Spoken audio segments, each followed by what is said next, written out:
pretty stressful when you just buy a car, you know, 427, and then on 524 you're taking the whole top of the motor off. So this was either the best car purchase of my life, or I'm an idiot and I got completely ripped off. I don't know.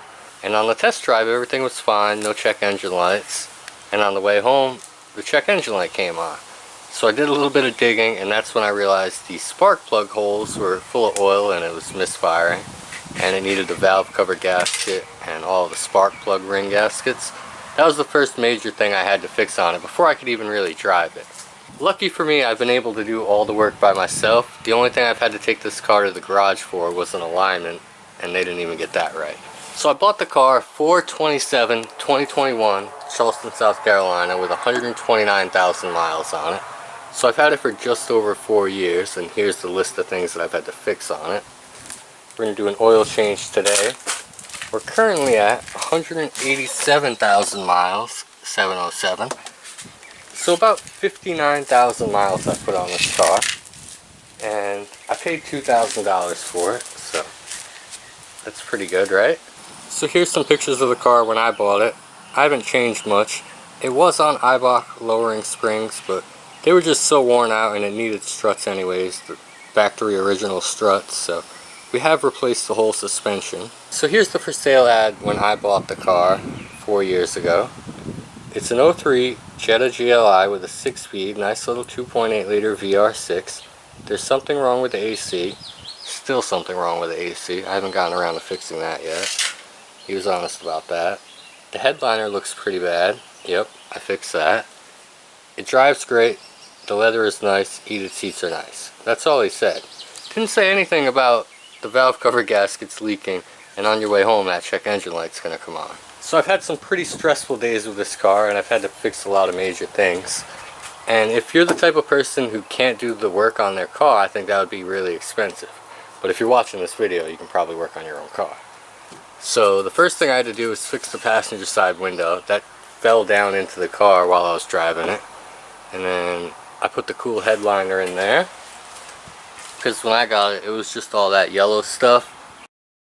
And the heater core was leaking through the vent, so you'd have to drive around with the windows open, and then all the foam from up here would just fly around, and it wasn't good. We had some rough times. So then we did the valve cover gasket and the intake gaskets. The valve cover gasket and intake gasket's a pretty big job because you have to take the whole top cover of the motor off on the VR6. Rip this plastic off.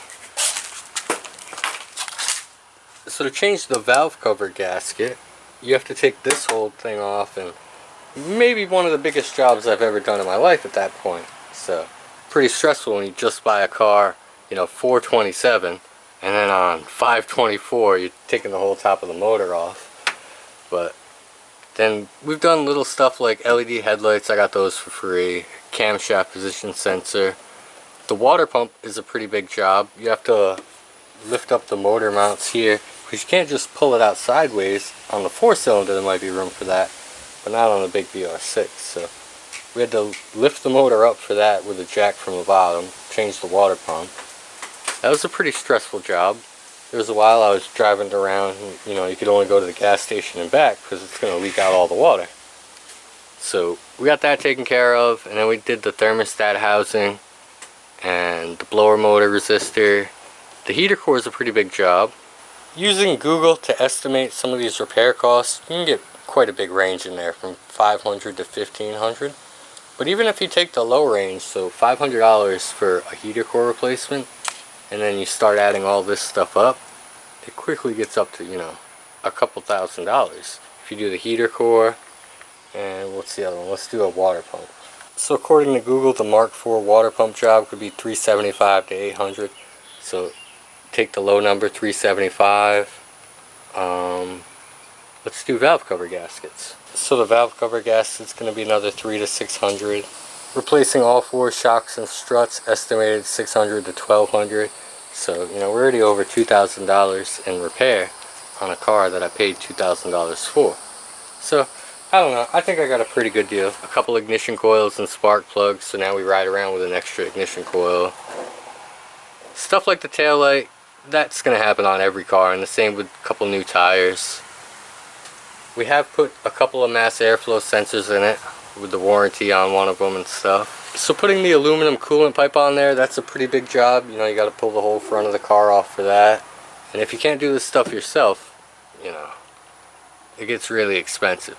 And if it's a $2,000 car, some of these repair bills are going to be close to $2,000. You know, I don't know what it really costs to do the heater core on a Mark IV these days, but I thought about calling some of the dealerships and seeing, you know, what's the VW dealership charge for a Mark IV heater core replacement, but I really don't want to be disrespectful and waste people's time like that because I'm not going to get the job done there.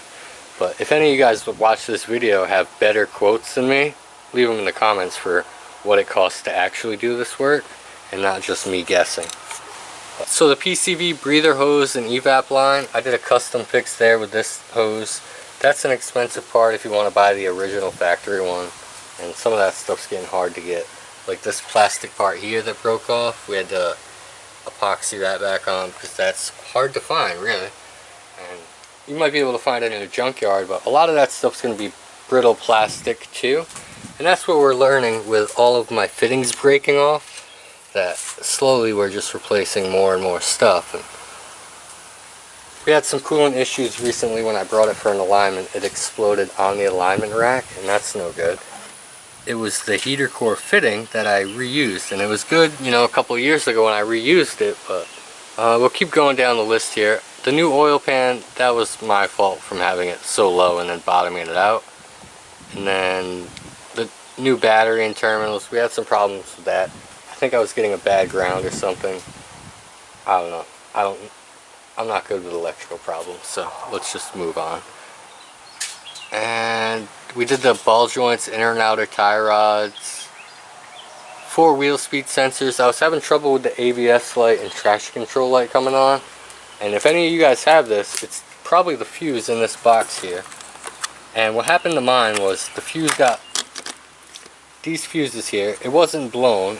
It just had little indents in it from where the contacts had just wore over time, and it was just not getting contact. But everyone says it's your ABS control module and it's thousands of dollars. Wrong. But anyways, I did the front springs and struts, and then the rear springs and shocks and sway bar bushings, and the alignment car exploded on the lift, and then the heater core flanges and hose was our last repair. And then today we're just going to do an oil change because we're due for that. I do go high oil change intervals here. 179.5 is when I change the oil, and we're at 187. So we're running, you know, 8,000–9,000 miles on oil changes, but we do use good oil. And the premium CarQuest filter with the dust on it because I'm the only one who buys VW parts around here, so that's been there for a while. So the last time I changed the oil was when I did the oil pan. Oil pan 3/10/2024. So a little over a year on my oil changes. And a lot of times I'd look at the oil though. I don't run my car hard, so the oil really doesn't get too bad. That's acceptable for my oil. The problem is really the filter. I'm more worried about the filter being trashed than the oil. So they say these filters are good for 10,000. I'll probably find that somewhere. When I got this car, they were running the wrong oil in it, or maybe not when I got it, but looking at the service records. So let me back up for a second. The person I bought this car from, going by the title and stuff, they had only had the car for a year, and it was a younger kid, maybe a few years younger than me. And before him, it was owned by a female based on paperwork that I found in the car. And I think she's the one that had it for a long time, and that maybe her and her boyfriend are the one that put the iBox springs on it. Maybe they were the original owners, I'm not sure about that. And when I got the car, it was probably considered low mileage for the year.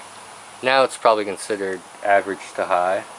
And I want to look up the Blue Book value today and see what it's worth, because when I paid $2,000 for it, I think that was a pretty good deal at the time. And then used cars really went crazy and went up, so I could definitely sell it for $2,000 today, easily.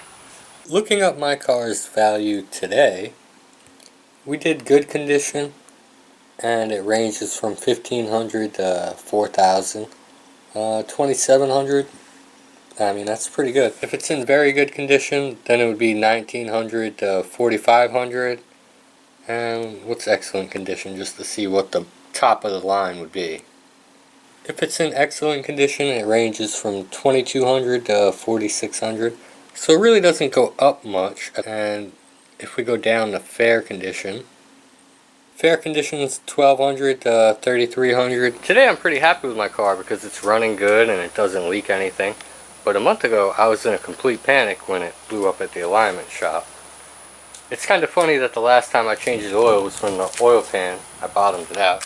If you haven't seen that, there's the hole in the oil pan. So, I bought this oil and filter when Advanced Auto Parts was closing, and then the dogs got to that one, so we had to buy another one. That's useless now, but we're going to go ahead and drain it out. I'm a little nervous because you never know what you're going to find when you crawl into your car. I know I need the power steering hose. That's leaking a little bit, but not enough to drip on the ground or anything like that. So as long as you keep driving down dirt roads and keep everything dirty, then it doesn't drip on the ground, right? So one of the things I should probably look into doing is the timing chain, because I got the car at 129,000 miles, and I'm pretty sure nobody changed the timing chain before that, because it had factory struts on it, and a lot of the factory original parts, like the factory fuel filter, had never been changed. One good thing about my car is it has a timing chain and not a timing belt like a lot of the 4-cylinders. So when you see these cars for sale and they're being parted out, a lot of times it's, you know, they jump timing and then the valves hit the pistons, and a lot of people get the repair bill for that, and it's like all this stuff. Are you going to put a couple $1,000s worth of engine work into your car, or are you just going to get a new one? And a lot of people have been making the mistake of getting new cars, but I used to have a Mark V, and I'm telling you, you don't want a new car. I'm going the other way. Only old cars from now on. And it's one of those things in society where people think you're poor or whatever because you don't have a new car. But there's a whole group of people that don't want new cars.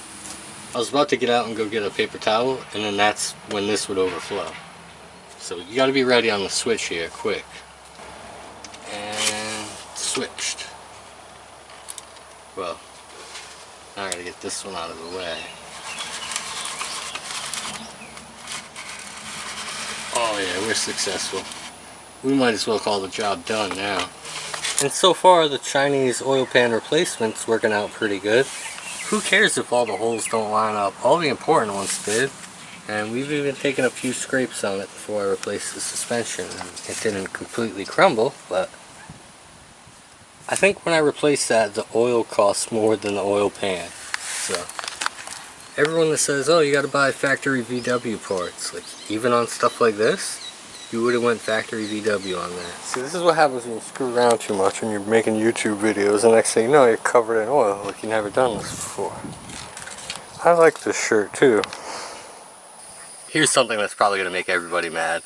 On these little stickers when it says next oil change, no. I write it when I did the oil change. That's the dumbest thing ever, because they're just trying to sell you an oil change. Like, hey, come back at this date. The way I do it, you have a record of, okay, I changed it at 187,707.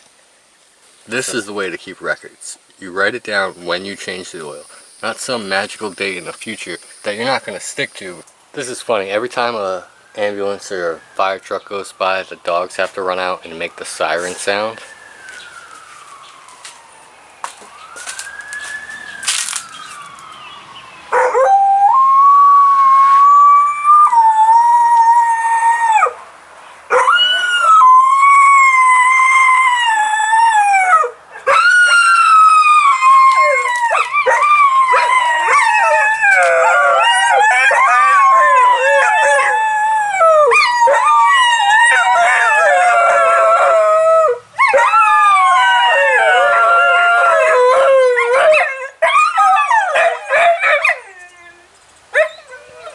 They should just take the dogs and put them in the car instead of having the sirens.